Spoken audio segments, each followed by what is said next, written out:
Good morning, Center for Spiritual Living, and welcome to our 7th Happy Birthday Party. Yes. I'm Bob Deen. I'm the current leader of this wonderful group. As you know, we'll be hearing from the other leaders who have preceded me and whose consciousness still supports and moves us forward. Today we have a great time. We're going to do a wonderful celebration here, or service here, and then we have tons of food. No one is allowed to leave until some of this is eaten, because I don't want to eat it all this week. So please, stay around. We'll have a reception back in the back corner there, celebrating our birthday and celebrating you, because you are this center. You are CSL. You are the people who make up the movement, and that's what, without you, we wouldn't exist. Without you, we wouldn't be here. So thank you for your part, for being here, and for being a part of this wonderful movement. We are a center. We are a place that holds a truth and a teaching that recognizes every human being as an expression of the infinite, individually perfect, whole, and complete. Now, sometimes that perfection and wholeness is hidden, but that's okay. It shows up. And what we're about in this teaching is helping you find the way for that goodness and true life that you are to show up. Because what we know is that such is the nature of life, that all it asks and all it wants is the opportunity to appear, to show up. You're that opportunity, and so it is. Join me, if you will, in the opening treatment. I'll do this in the first person. It's an affirmative prayer as well. We call it both. I invite you to take it for yourselves as you so choose.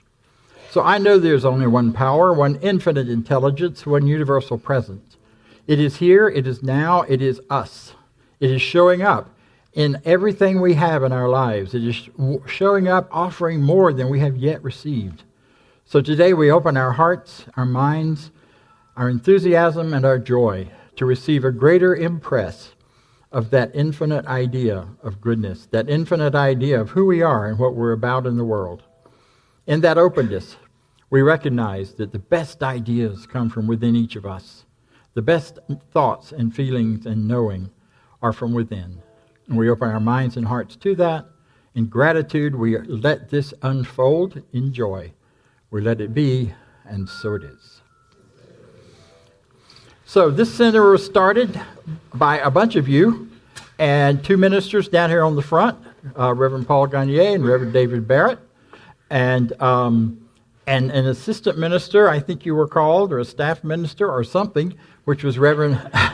We called her a lot of things, I've heard. No, Reverend Angela Harmon, and she will lead us in an introduction and our morning treatment. Thank you. Turn your mic on. I wanted to play a song for you, but I didn't get the Wi-Fi password, so you got to imagine it in your head. There was 2, and the one that won was Celebrate by Kool and the Gang. So you got to play that in. Celebrate good times. Come on. Da-da-da. All right. Okay. So now you got that feel. The other song. Go ahead, Tom. No, I can't sing. All right. I love it. What about Happy? Can you play Happy, Tom? Can you play Happy? Happy Pharrell's Happy. No. Okay, well, play that. Play Happy Birthday. Oh, you're doing it later? Okay, don't play it now then. All right. So I'm all about the song and the music and the message in the music. So we are celebrating today. We're 7. Don't we look good for 7? I am amazed by what 7 means. I actually had something typed out to bring, and I was so excited this morning I just left without it. So there are lots of 7 days of the week, 7-year itch, 7 deadly sins. I was actually in Galleria, Z Gallery has a 7 deadly sin cups. Who buys those? They got all 7. I just took a picture. I started to post it up here too, but again, I didn't get the Wi-Fi password. So that goes with a 7-year-old. So I get to be 7 today. You know, when I'm 57, then you'd have all of that. So I love being a part of this teaching. What I'm going to do this morning, just for my 5 minutes, is just share that This constantly changes my life. It is just amazing. I was just smiling seeing all the faces in here today that I saw almost when I got started in this, and this is one of them. And this is one of them, and many faces. And then there's new faces because this is ever unfolding. And the class that we had this morning was so robust. And as we thinketh, so are we. So we thought we could open up an opportunity. Instead of me going to the movies on Sunday morning, I wanted a place to go. And David said, you know what? Let's do this. And there was a group of us that sat in his living room. I see some of those faces out here right now. And this was better than going to the movies. I go on Tuesday now. It's $5 to AMC. So pick another day. Don't go on Sunday morning. Come here. I also know that it was on the radio that I heard for the first time Kennedy Schultz saying, if you have a greater idea about God. And I had a greater idea about my life, although it didn't look like it surrounding me. But in my heart and in my head, I had a greater idea. And as I found this teaching, decided to come, it took me a few months. I came January 1999, so that's actually 20 years ago. I was 12, he says. No, I was 7. No, okay. So I am grown up. I'm not 7 anymore. I'm 7 here, but I'm actually 20 years old in this teaching. So you know how we get when we're 20. We think we know everything, but the world will show us that we don't. So I'm still holding on for the ride that is going to be revealed, and this is a great place to ride because it allows me to go out into the world and have a better idea about my life and about the lives of those that I meet. And when I carry that thought, it actually happens. It's not just my imagination, it outpictures. So when we hear the news and it's saying something that doesn't look loving and kind and joyful and peaceful, that's not the truth. There's something behind them hurting. There's something greater that they even want, but they don't know how to express it. They didn't come to a place like this that said, you are the power. And we're all one with that power. So I give thanks to my teachers, Ernest Holmes, to you still coming and wanting a place to come to that lets us spread this message through our thought, word, and deed, that there is a greater power and we're here to use it. So I will go to the place that was given me, a gift that guides my life and I hope guides yours. We call Affirmative Prayer that Dr. Ernest Holmes gives us. And we get to talk about what we want to bring about what we want. So let us get comfortable in our seats, open ourselves up. You can close your eyes or keep them open. But as you breathe in and out, it's so automatic you don't have to even try. That's how God works in all our lives. It's the law of least resistance that gives us the abundance. So as I speak in first person, you take this for yourself. I know there is one power called many names, but the name is in my heart, so I call upon it with a ping, a song, a breath, and it comes, it's there, it's always there, I just realize it. And in my realization of it, I raise the vibration of my life, and it outpictures that way. And it's through these words of knowing the power is in me, and I am one with God, and there is only one power, and we are all connected with everyone, and there is only good, and there is all good in me. I believe it. I start to use it, and I see life becoming anew almost every day.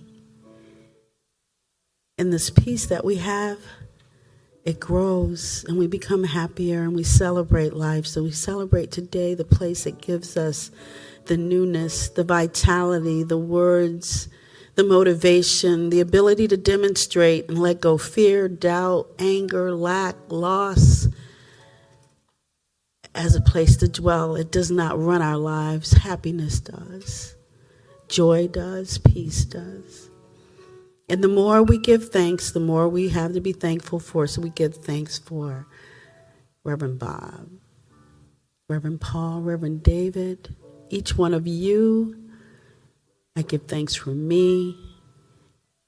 And I give thanks for having another birthday, celebrating life. And so it is.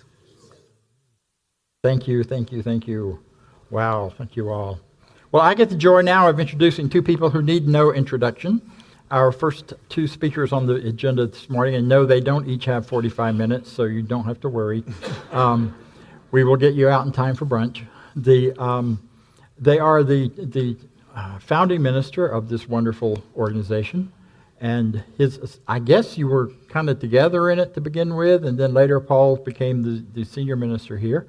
And I met David back in the day when we were both just participants in this teaching, and then have kept in touch all along. Long after I left here to go off and do ministry, he became a practitioner and a minister, and at the same time that the two organizations of CSL came together and decided to be one and start something brand new started right here, and that was the center.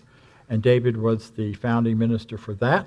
We'll hear from him, and then after that, our beloved Paul as well, who will come and share with you his words of wisdom. So I've known Paul. Paul and I were in class together, and I had a great time there. We learned a lot from each other, and have kept up over the years too. So I'm going to hush now and give David the floor. Thank you, David. Woo! Thank you, Bob. Thank you, Bob. Thank you, guys.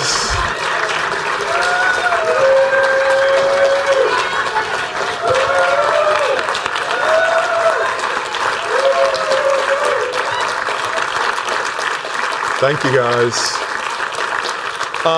Do that for Paul, too, so he feels welcome. Thank you all so very much.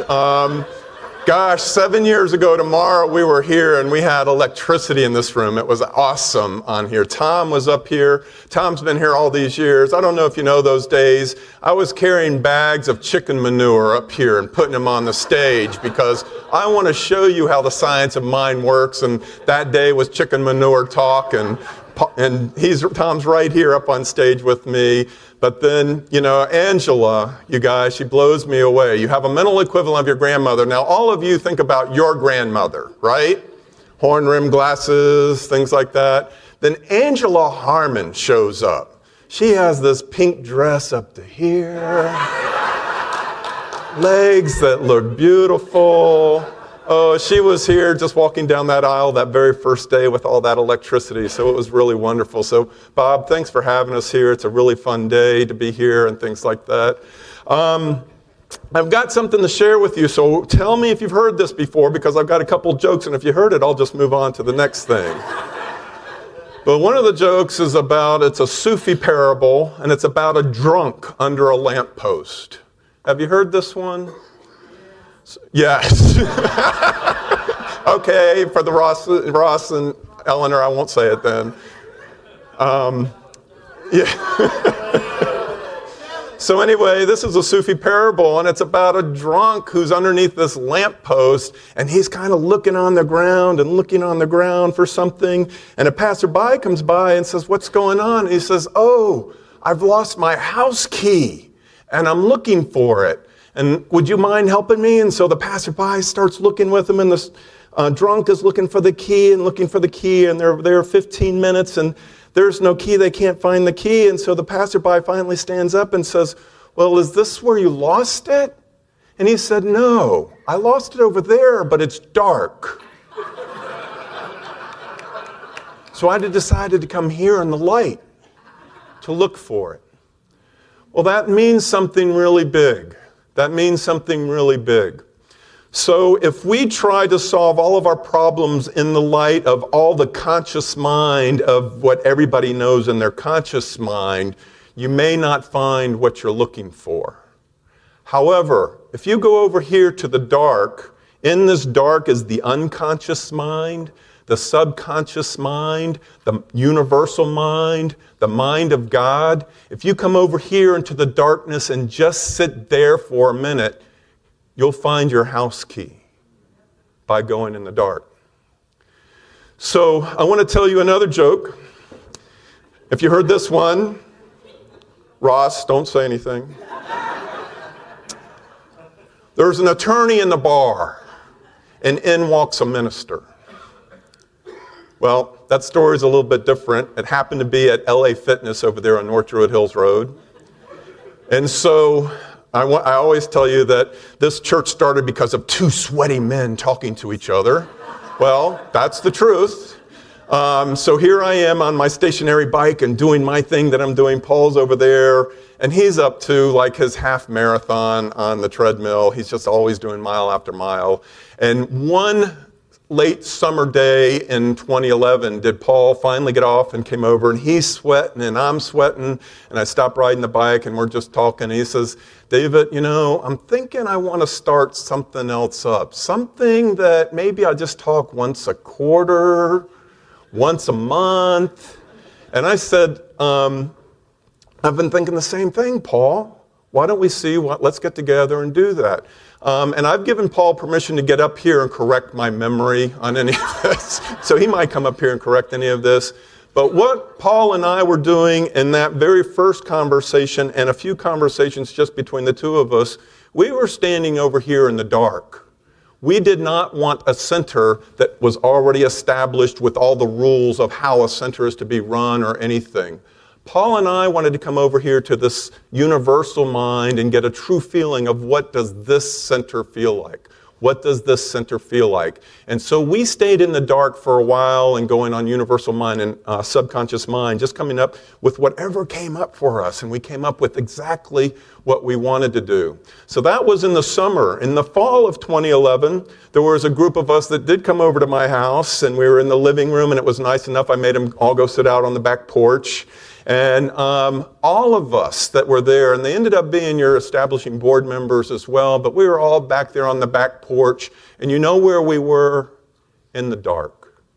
We were sitting there in the dark because it's like we are forming this thing, not from all the known and conscious mind things of how a center is supposed to be, but all the unknown things that a center is supposed to be, the greatness, and allow something. So I always say that if you just give this darkness just a little bit of chance, 10 times the answers are going to come to you, because if you're over here in the light and just looking at all the answers that have been here all the time, you're just going to get the same thing you always got. We didn't want the same thing you always got. We came over here into the darkness and sat there, and then it was in the fall that we were doing that and coming up, and we were like, January 1st, we think we're going to do it. No, that's too soon. We can't do it. And so finally, we just had to pick a date.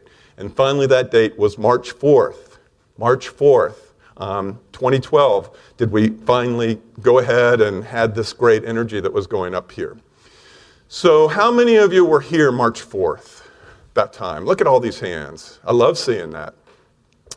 So my talk on that, because tomorrow is the 4th, that's the true anniversary, my talk was March 4th. March 4th. And what that was about was another person that sat right up here on this same stage up here. It was called President FDR, stood up here. And he looked out into this audience in the Academy of Medicine, where all the doctors around the South were sitting right in here. And he said, he was not standing up here. He was in his wheelchair. Thank you. But he said, I want you to march forth from this place and find a cure for polio. March forth from this place and find a cure for polio. That's what he was saying. Over here in the light, everybody that looked at polio, there was no answer. What FDR did on this same exact stage is stand over here in the dark and look out over all of these people here and said, there is no answer for this yet. Let us all sit here in this dark and come up and call upon ourselves to come with this greater understanding of that there is a cure for this. We don't know what it is, but it's here in the darkness, in the unconscious mind, the universal mind, the mind of God. That answer is right here. And I want you, as physicians, when you walk out that door, march forth and find that answer. And of course, they did. They did. So how do you apply this to your life? How many have never been in a dark place ever before in their life? No hands. If you're in a dark place in your life and the circumstances in the world of effect over here, and you keep thinking about all the ways that other people are able to overcome all of that, if you think of ways that this is how society does it, this is how this does it, and you can't come up with an answer, so you sit there and you stay in all of that hardness of life and everything like that, I challenge you to step over here in that meditation moment in the morning and just sit there in the silence, in the darkness, in the unconscious mind, the subconscious mind of God. Everything is known in that universal mind. Everything. There's an answer to every single thing right here in the universal mind. So challenge yourself with that. Stop trying to come up with that, because I'm guilty of this too. I try thinking, oh, I've solved this before. I did it this way. I did it that way. Oh, a friend of mine did it this way and they got results and everything. So then you just start going in this circle. But I want you to stop the circle and start elevating yourself up in life and understanding and going into that unconscious mind, because it's very powerful. It's wonderful. And so are you. And so it is.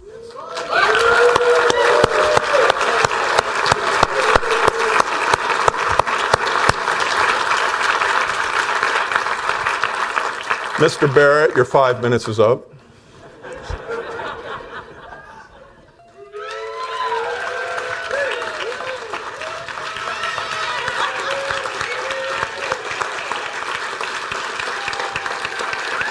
Thank you.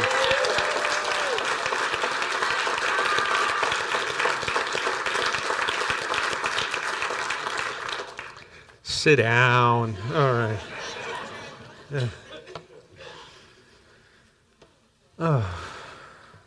I like this place, really do. If anybody's here for the first time, my name's Paul. I used to work here. I want to start by just saying out loud how honored I have been to work with David and known him for all these years, both at SLCA and here. I count him among one of my closest spiritual friends.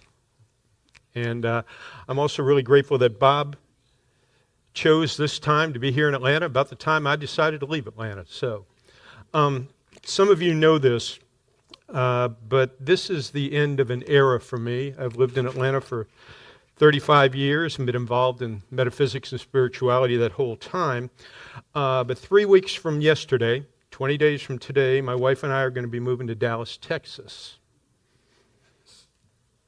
And I'm excited. We're both excited.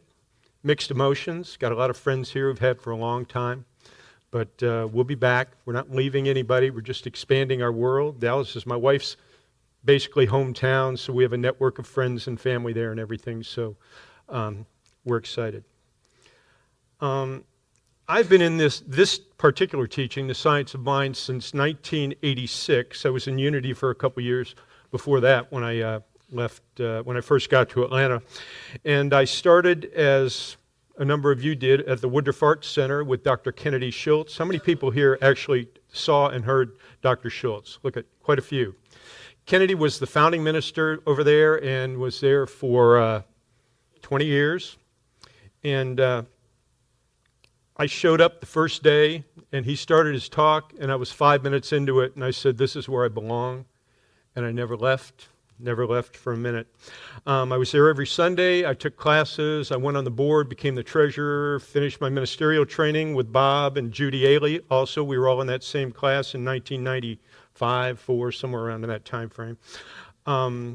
Became the assistant minister in 1996, and then we were at a Christmas party in 1998, and Dr. Schultz, Ken, to me, he said, what are your retirement plans? And I said, I don't know, what are yours? I was flying for Delta at the time. And he said, I'm thinking of leaving in a year. And I said, well, I can't leave. I've got, I won't have retirement and everything. And anyway, so I had it all worked out. And 2 years later, he was gone and I was there. So you never know how things are going to change. And anyway, so David already told you the story about how we got talking about all of this, though the only thing I would correct is he's the one that started a center. I just said, I'll give you a hand. I'll help a little bit. Because I don't want to do it full time. So having flunked retirement twice, anyway, a very supportive group of practitioners and volunteers, and David and the rest of them all formed this center. And then 4 years later, David decided to go on to other things, and I made the decision to stay here and was supported by some of the old guard and also some very new, wonderful people who came and helped and have created this center as it is. But I was back to working full-time again as a minister. It's like I couldn't get away from it. It was kind of strange. So I'm supposed to talk about the middle years. I'm not going to take a lot of time doing that. The middle years here are just like the middle years for most spiritual centers. There were some people who came in the very beginning, and they're still here. I can see a few of those faces. Some people came once and never came back. There's always some of those. They're looking for something. They're trying to fill a inside hole with outside stuff, and when they show up, this ain't it, which nothing is ever going to be it. Some people came a few times, and then they started coming more and more, and eventually they signed up for class, and eventually some of them became practitioners. We got a few of those here.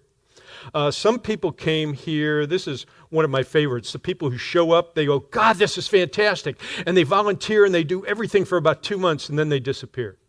Never see them again. You know, that's always very interesting.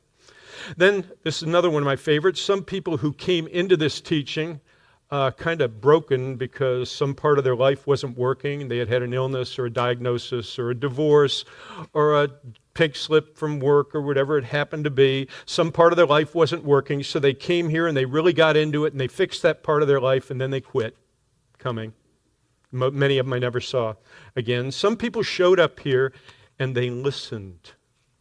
Okay, they listened. And then they got involved, more than just listening, and then they became volunteers, and then maybe board members, and then with our youth program. And those are the people that are the heart of this center, because they listened. They listened to what this teaching means in terms of changing our life. Because the lesson in all of this is you get out of this teaching what you put into it, which is very much like all the rest of life, by the way. As Dr. Holmes put it, life responds to us by corresponding. Took a while to figure out what that meant, but then I learned. So in my 30-plus years in this teaching, I have seen lives transformed. I have seen fortunes made. I have seen relationships healed. I've seen love blossom, including my own. I've seen illnesses healed, and sometimes that healing meant they transitioned into the next plane. I've seen successful businesses built out of nothing. When my wife and I first went to New York together about 7 years ago, we went into the Metropolitan Art Museum, and as we came out into the gift shop, right there was a huge glass, one of those glass things with jewelry in it that was created by a member of our center over there who had been in classes and gone through Kathleen Plate, if you know her. And then we went over to another part of the museum, and there was this huge display of Vera, these beautiful designs, who was a former board member of our center, people who had gone out into the world and used what they learned here to bring something to the world, something beautiful. I have seen births, I have seen deaths, I have seen marriages and divorces, I have seen life happening as it does. And through it all, the one thing that remains at the core, the one thing, is this teaching, at least for me. I'll tell you a little story. You can call it a joke, whatever it is. It's one of my favorites. It's about a man in New York who decided he needed a new suit. So his friend said, you need to go to Simon the tailor. He's down on 14th Street, right off, down there in a little rougher area. So he says, okay. So he goes down there, takes the bus down, and there's this kind of ratty awning over this little off-street kind of a place. And he walks in, and there's an older gentleman sitting at a desk over there in a fairly sparse room, and there's a rack over here with about 6 suits on it. That's the whole place. And he said, I was looking for Simon the tailor. And the gentleman stands up and said, yes, sir, that's me. He says, well, I need a new suit. And Simon gets up, walks around him, and he says, 42 regular, right? The guy says, that's right. How'd you know that? He says, I've been doing this for 50 years. So he says, looks at him, he says, I got just a suit for you. So he goes over and he pulls one of the 6 suits off the rack and he says, put this on. So the guy puts on this suit, okay? And Simon says, absolutely perfect. And he says, well, the right sleeve seems a little bit short. And Simon says, no problem, just lift your shoulder up like this and it'll be perfect. Okay. And he says, but the left leg seems a little bit long. He says, and just extend your foot out a little bit and shift your hips over, and it'll be right where it needs to be. He says, okay, but the pants are a little bit loose. He says, just put your stomach out, and it'll be absolutely perfect. So the guy's doing all this, and okay. So Simon says, that'll be $350. So he takes his credit card out and gives it to him, whatever. And he goes outside in his new suit and goes to the bus. So he gets on the bus and he walks down the aisle and he sits down next to a gentleman who looks at him and smiles and says, I see you just bought a suit from Simon the tailor. And the man says, how could you tell? He said, because no one but Simon the tailor has genius enough to create a suit that would fit a body as deformed as yours.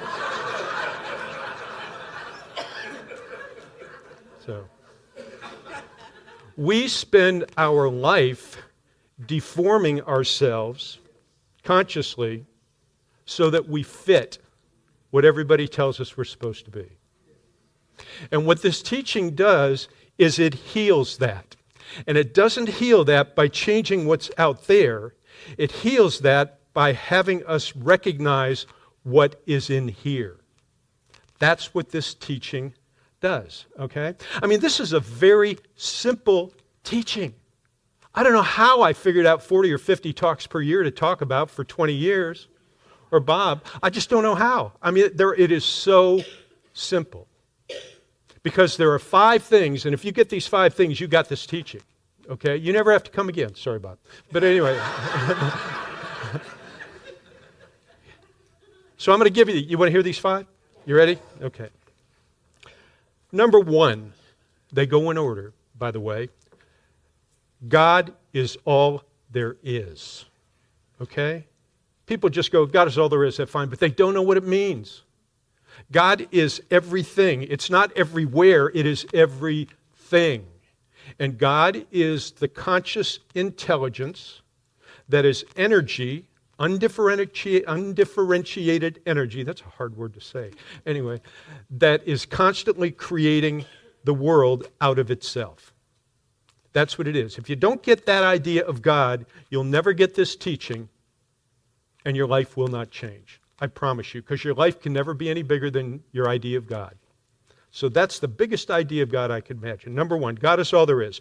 Number 2, everything that is visible, everything we can see, touch, taste, smell, comes from the invisible. Everything visible started out as energy, as a thought, whatever you want to say. Number 3, in our life, the invisible becomes visible through our deepest thoughts and beliefs. Got it? Pretty straightforward, pretty simple, isn't it? Number 4, this is where a lot of people have trouble. We are the only ones who can choose our thoughts and beliefs. Now, we may not have come up with them originally, but we choose whether we keep them if they were given to us by our parents, our religion, whatever it happened to be. So we're the only ones who can choose our deepest thoughts and beliefs. And number 5, we can change them whenever we want. That's the crux. That's the whole shift. The first 4 are the creative process and how it works. The last one is we have the power to change these ideas whenever we want. And you can add in any direction we want, at any strength we want, whatever, but we have the power to change. I spent a few minutes this week, or since Bob told me that he wanted David and I to say a few words, trying to think what my greatest lessons were in this teaching in 30-some years. And I really culled it down to 3. These 3 lessons continue to transform my life every single day. Number one, my thoughts, my attitude, and my expectations create my life experience. Always, always, always. Number two, in any situation, however difficult, painful, complicated it appears to be, there's always something better that's ready to happen. That's the undifferentiated consciousness. It is ready to happen. And number three, this one I've used a lot over the last couple years, there is always, and David mentioned it really, there is always a solution to any problem, and it doesn't have to be difficult. Let me say that one again. There is always a solution. The answer is always in the question. Okay, there is always a solution to any problem, and it doesn't have to be difficult. Life is meant to be just this wonderful, happy, fun adventure. Okay? So that's how I try to live my life. And fortunately, I have a wife and friends who support me, even when I am being stupid. And I know I created that. I created that too, that network of spiritual minds that are around me that support me. And I have a vision for the world. I don't talk about it much, but this is my own personal vision over my roughly 70 years on the planet.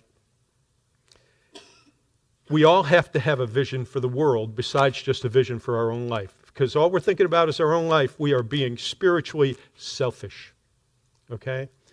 The statement from the Bible, I will look to the hills from whence my help cometh, means lift your eyes up and see something greater. So we always have to have a greater vision than what we see now. And here's my vision. If tomorrow morning, maybe the day after, whatever, every person in the world, everywhere, woke up and used this power to choose their thoughts and attitudes that I mentioned. Every person woke up and decided to be kind and respectful to every other person in the world. From this moment on, the world would be transformed overnight. That's all it would take. Every person wake up and go, knock it off, start treating people with love and respect. Now, is this possible? Okay? Sure. If mind can conceive, we can create, all right? I believe it is possible. Maybe not this week, maybe not this month, but someday. And I invite you to share this vision for the world. I invite you to share the vision for this center that you're hearing today, which is a place that allows people to learn how to transform their own life. And I invite you to share these visions and to make them your own. Because everything has to start in here before it shows up out there. And this center is no different. So like I always used to say, and always love to say because I believe it, this is the truth in your life. And this is the truth in mine. And so it is. And so it is.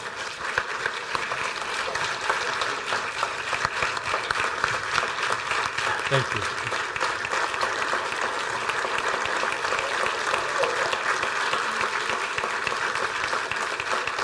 Thank you.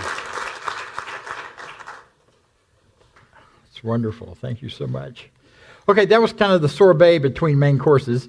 And we have some. I have a lot to say and a little bit of time to say it, so I'm going to say it quickly because I do want to honor your time. And that is to say to you that David nailed it when he said that this thing started by some people sitting in the dark and letting bubble up what would come and what would take shape and take form. And what has been happening now for the last several months, and is in a real focused way since December, is that your board and your practitioners have been sitting in the dark in a way and letting bubble up what needs to come forward. What is it that we are now as we move into our next 7 years? Who are we and where do we go, and what is the shape that this wonderful thing here we call CSL Midtown really wants to take? What is that spirit within us is bringing forward for us? And out of that has come two internal statements. These are our intentions and statements for our center internally, for us as members and as participants to take a look at. And the first one is a vision, an internal vision that says this is what we see us being and always becoming more of. Never complete, never finished, but definitely on the path today. And out of this listening and churning, here's what came up, is that we become a widely recognized as an intergenerational, spiritually led community that helps people discover 4 things: how to attain your personal potential, how to embrace and manage change, something we all need to manage well these days, how to create a more meaningful life, and how to achieve success and fulfillment. That is a vision for what we are becoming, is a place that's recognized and as a spiritual leader in bringing answers to those questions. And the way we will do that is through our mission, which is to be that we are a sustainable, thriving community, providing safe, inclusive opportunities and tools for personal transformation and spiritual growth. And we provide those tools through all of the different things we do, through our classes, through our Sunday morning celebrations, through everything that we come about and come forward to do. And this is what is emerging out of the consciousness and out of that quietness. Now, that may or may not fit with your idea. And so I'm just saying this is just the beginning of the conversation. We will continue that as time goes forward, and we will look at this, but it gives us a starting place. A place to begin to look at who are we and where are we going and what are we becoming. Because as time changes, the shape and form of our center changes and the shape and form of how we deliver these messages change, but the truth never changes. The truth is the truth. The fact that these 5 principles worked 25 years ago, 50 years ago, 100 years ago, when Dr. Holmes was first bringing this forward to us, and when Kennedy Schultz brought it, and when Paul brought it, and when I started bringing it, it works the same way today. Many people are looking at what's happening in the world today saying, gosh, how do we get here, and how could it be this bad, and people don't like each other more than they didn't, and all that stuff. How in the world? But you know what? These basic principles haven't changed. The circumstances in the world around us have changed, but what will bring us through it, what will heal our lives and allow us to live more freely and fully and bring that to the larger world has not changed. That is as solid today as it ever was. And the exciting thing to me is we're finding great new ways to express it, great new ways to bring it forward, and great new ways to say it in a modern language to a modern world. So I am very grateful. I'm grateful to be here. I'm grateful to be part of this. I'm grateful to have music between me and them because, wow, I'm honored and awed by what you had to say and what you bring forward. I am aware that this center is built on an amazingly strong foundation, and we stand on the shoulders of these men and women and everyone else who created this space. And for that, I'm grateful. In his closing sermon by the sea at Asilomar, which is a retreat center out on the West Coast where we used to go all the time. And by the way, we're going again this year. If you haven't seen that, let me know. I'll make sure you check out our website. Dr. Ernest Holmes closed out the Sermon on the Sea with some of these words. He said to the people, "You are religious science, I'm not. I would say to you, you are CSL Midtown, I'm not. I am only the one who puts something together. I don't even take myself seriously, but I take what I'm doing very seriously. You are religious science. Our ministers, our teachers, our practitioners, our lay people, everyone. You find me 1,000 people in this world who know what this teaching is and use it and live it as it is, and I'll myself live to see a new world, a new heaven, and a new earth. Right here, right now. There is a cosmic power wrapped up in a cosmic consciousness and the purposiveness that is equal to the vision which sets it loose. Everything is available to you, to me, to us, to bring the good into the world that we imagine. All we have to do is imagine it. All we have to do is believe in it and follow that consciousness as it is set forth and set loose. We have a cosmic power available to us that will carry us, that will guide us, and that will lead us. It does that because it's its nature to do it. It's how life works. We're grateful for that. We let it be, and so it is. And thank you very much. Thank you. Thank you.